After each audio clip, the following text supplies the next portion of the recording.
Nos encontramos en Ciudad Juárez con el maestro José Benjamín González Mauricio, visitador de la Comisión Estatal de Derechos Humanos de Jalisco, quien acaba de hacer una conferencia aquí en la UACJ, en el Instituto de Ciencias Sociales y Administración de esta Casa Máxima de Estudios. No, al contrario, muchísimas gracias. Agradecido para compartir quizás pequeñas reflexiones que tienen por objetivo evidenciar cuál es la labor que tenemos las poblaciones LGBT en los espectros de los derechos políticos y electorales. Para mí y por parte de la Comisión Estatal de Derechos Humanos del Estado de Jalisco es un placer el encontrarnos aquí en este momento. Bueno, primero empecemos por definir qué son los derechos humanos y pues cuáles son los derechos humanos para la población LGBTIQ y más. Claro, debemos de enfatizar que los derechos humanos van a ser aquellas libertades mínimas, básicas e indispensables que tiene cualquier tipo de personas, haciendo énfasis a los grupos en situación de vulnerabilidad e históricamente discriminados, como la población lésbico, gay, bisexual, asexual, pansexual, transvesti, transgénero, intersex, queer y demás identidades y expresiones de género que desafiamos el binarismo de género. Por tanto, al momento de vincular esta titularidad del hecho de ser una persona susceptible a garantizar y gozar de derechos humanos, es menos de vital importancia precisar que aquellas libertades fundamentales que tiene la población LGBTIQ+, es tanto el derecho a la identidad autopercibida, el derecho al matrimonio igualitario, el reconocimiento de familias diversas, el derecho a tener una vida libre de violencias, los derechos, en especial énfasis, de todos los que goza cualquier tipo de personas. Toda vez que las libertades fundamentales, conocidas como derechos humanos que tenemos la población diversa, radica en un espectro muy importante que es la dignidad humana que tenemos todas las personas. Nos presentabas en tu ponencia pues varios casos que se han dado en América Latina y que han dado pie a la lucha por los derechos humanos de la población, ¿no? De gays, lesbianas, transexuales, transvestis, intersexuales y toda esta población. ¿Cuáles son los retos que enfrenta América Latina y especialmente México en este tema? Puesto que ya vimos muchos ejemplos de defensa de derechos humanos que han ayudado, pero ¿qué nos falta? ¿Cuáles son los retos? De hecho, es advertir que una de las obligaciones que tiene el Estado mexicano es armonizar los tratados internacionales que él mismo ha ratificado. Uno de ellos es la Convención Americana sobre Derechos Humanos, en el cual el artículo 1.1 y en el artículo número 2 establece esta obligatoriedad de todo el ordenamiento doméstico interno mexicano homólogo a los derechos ahí transcritos. Es decir, ese tipo de casos que se han visto a través de los tribunales internacionales, como lo es en la Corte Interamericana de Derechos Humanos, evidencia el nulo compromiso de armonizar este tipo de marcos jurídicos, en el cual las brechas que aún persisten, sobre todo en esta reivindicación y esta judicialización de derechos humanos, es el nombrar a cada una de las identidades, expresiones y orientaciones sexuales de acuerdo a los principios y a los tabuladores de la diversificación del lenguaje inclusivo. En otro momento también es visibilizar, darle nombre y rostro a la violencia, tipificar los derechos humanos dentro de los cuerpos legislativos, tanto en los códigos civiles y códigos penales. Y no menos importante, si ya se está garantizando el derecho, instrumentar los protocolos internos, los manuales y las guías que pueden dotar las herramientas a las personas que van a dar ese primer contacto, ese primer abordaje a las personas para no generar ámbitos de violencias o discriminaciones dentro del ejercicio de la función pública. Muy bien, en tu conferencia también nos presentabas una radiografía muy precisa sobre estas luchas, ¿no? Y pues bueno, la pregunta es, ¿qué se ha conquistado para estas poblaciones en México?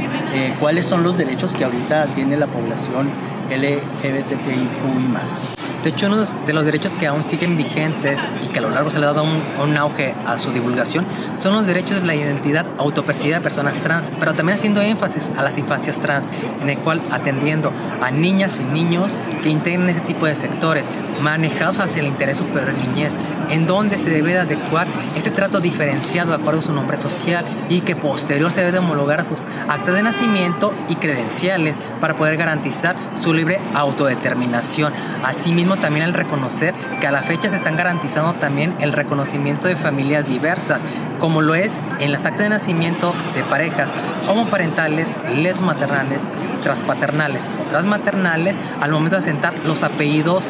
ya no materno y paterno, sino apellidos de personas diversas, para conforme ello garantizar el reconocimiento de familias diversas. Asimismo, también el reconocimiento del derecho al matrimonio igualitario de las personas del mismo género y sexo. Así también el último pronunciamiento que sacó la Secretaría de Salud al momento de hacer posible la vinculación de los derechos de seguridad social hacia la población LGBTIQ+, en particular a los derechos de pensión. Y ya entrando en el tema de los derechos político-electorales, ¿qué retos tienen las instituciones electorales del país para garantizar estos derechos? Primero, pues bueno, para garantizar la no discriminación al momento de que acudan a votar estas poblaciones, sobre todo la población trans, que es una de las más golpeadas, ¿no? por el hecho de su identidad, pues que no coincide a veces con la identificación que presentan. Pero más allá también de la discriminación que se debe de garantizar, de la no discriminación que se debe de garantizar al momento de ir a votar, también qué retos tienen los órganos locales para garantizar que las personas de la comunidad LGBTIQ+ puedan representar también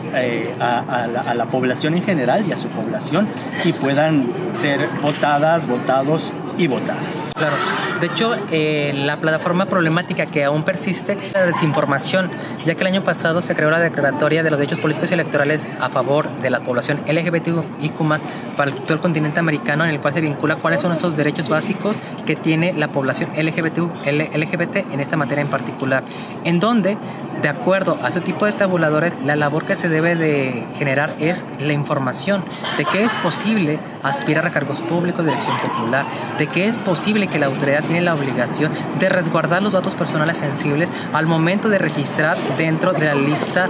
nominal para poder acceder o, en su caso, ejercer el derecho al voto. No obstante lo anterior, la deuda que aún queda pendiente sobre ese tipo de inercias es poder cimentar el reconocimiento de las personas no binarias dentro de la malla, ya que desafortunadamente a la fecha solamente se garantizan los derechos de las poblaciones trans de acuerdo al protocolo nacional que estipuló el INE. Sin embargo, no menos cierto es que a partir de los ámbitos estatales pueden existir esas acciones de inclusión para poder generar de ámbitos adherentes, quizás aquellos tipos de lineamientos, manuales que pueden dar como este ámbito de la perspectiva inclusiva que responde a cada necesidad en particular, garantizando y nombrando a cada una de las identidades y expresiones de género que desafían el binarismo de género.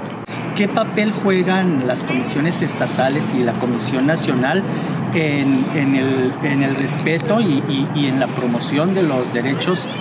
pues, político-electorales, pero todos los derechos, como ya bien lo dijiste, van unidos, ¿no? ¿Qué papel juegan estas instituciones para lograr que estos derechos se cumplan? Claro, debemos de precisar que las comisiones de derechos humanos son organismos autónomos y constitucionales,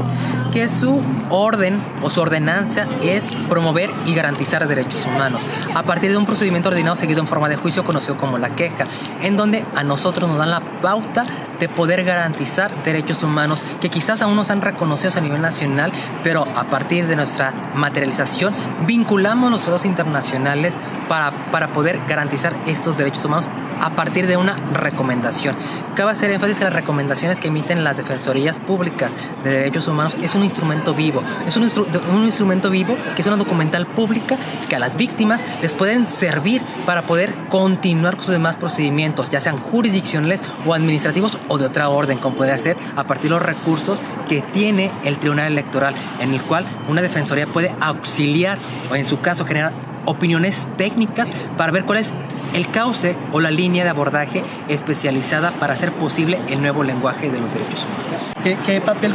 juega la juventud en estos tiempos para garantizar los derechos humanos? ¿Y qué es lo que qué información se les tiene que dotar a los jóvenes y a los y las jóvenes para, pues bueno, para lograr un mundo más incluyente. Que las juventudes forman parte de la participación ciudadana y este tipo de procesos, de foros, seminarios y conferencias son insumos en el cual se informa, se educa y se puede sensibilizar a las personas que el día de mañana van a tomar este tipo de espacios públicos y el poder de decisión, de cambiar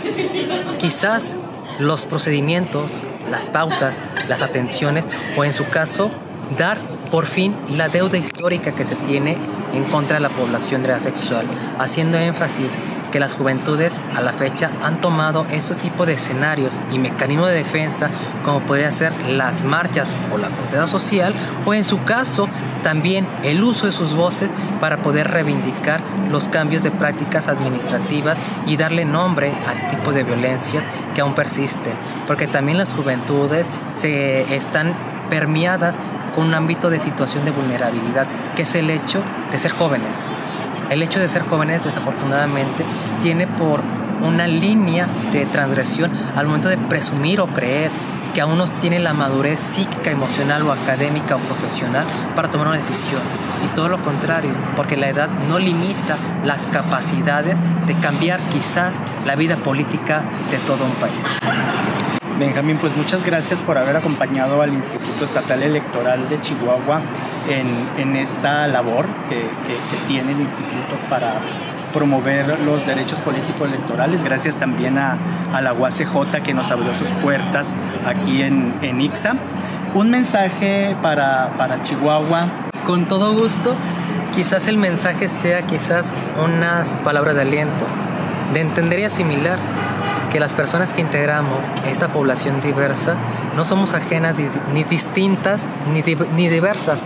a todas las personas, que lo único que nos divide o quizás que nos hace distinto es nuestra manera de expresarnos, de sentir, de amar, de creernos, pero ¿qué es lo que guardamos en común todas las personas? Que se nos trate con dignidad humana. Por ello, los invito de que ese tipo de espacios y sobre todo agradecer al instituto ese tipo de escenarios en el cual aprovechamos quizás la oportunidad de hablar de un lenguaje universal, y ese lenguaje universal es el trato digno hacia las personas y enfatizar y recordar que las poblaciones LGBTIQ+,